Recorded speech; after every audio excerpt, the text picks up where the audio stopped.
This is my son's phone, and I want to share with you what I found on it.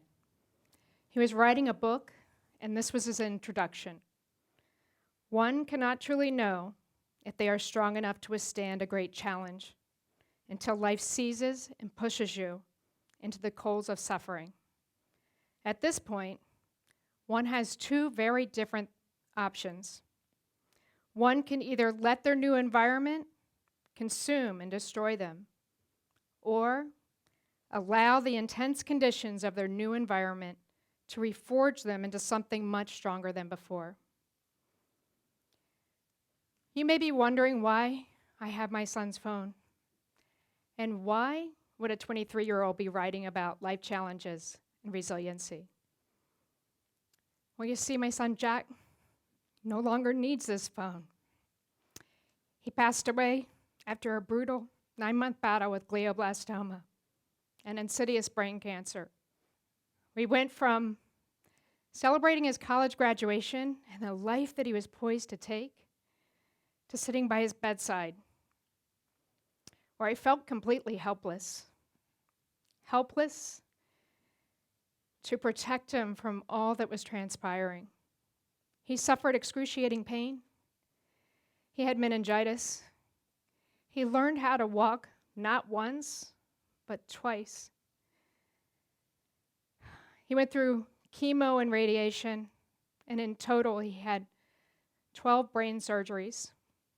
And through it all, the only thing I could do was lean into the practice of resilience so that I could be present and strong for Jack.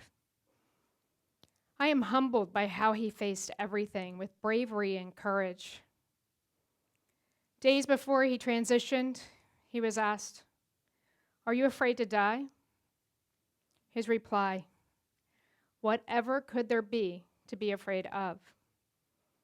Jack is my hero and my greatest teacher, and I will spend a lifetime unpacking all that he has taught me.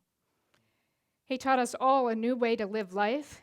He showed us how to live joyfully, even when life is making it impossible. We had intense moments of happiness and laughter within those months. We learned that joy and pain can be present at the same time. Jack is really funny, and he made us all laugh. He would sneak pizza when he wasn't supposed to. He would give advice and encouragement to his friends on job interviews. We snuck out of that hospital on quite a few occasions, and we never got caught. He would always joke and be polite to all the nurses and doctors. And his favorite was going on dates with his girlfriend.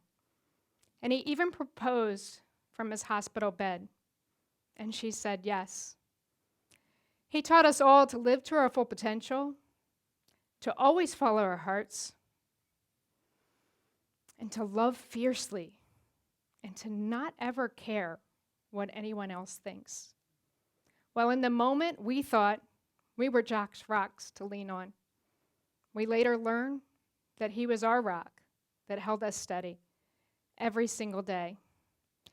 I found on this phone that he'd written, "Be strong for your caregivers, so that your caregivers can be strong for you." And in his death, Jack continues to teach me. How we do grief in this culture is broken. The language that we use, the time limits and beliefs that are imposed, how we don't honor how we are truly feeling. Losing Jack is something that I will never move on from, and I am more than okay with that. I will fold every piece of this experience within me and move forward. It's the extreme moments of our lives that define us. Pain and suffering can break and destroy us, or they can crack us open and create growth, love, and strength. We often hear of post-traumatic stress, but we forget about post-traumatic growth and how they often exist simultaneously. And the difference, as Jack's words point out, is a choice that must be made. And the greatest expansion in me, since he took his last breath, is the realization that there is no death at all. The body is gone, but his spirit and his energy is still right here. And he has proven that to me again and again in so many wonderful ways. Jack has been loud from the spirit world, and it has caused me to challenge everything that I believed and to move towards connection where the traditional thinking of grief focuses on disconnection.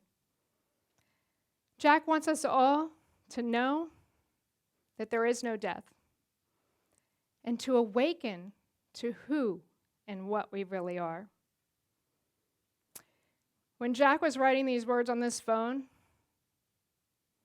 I'm not sure he realized how much I would lean into that for strength, or how I would focus on that and allow it to pull me forward every single day so that I could go on, even when I'm not sure that I want to.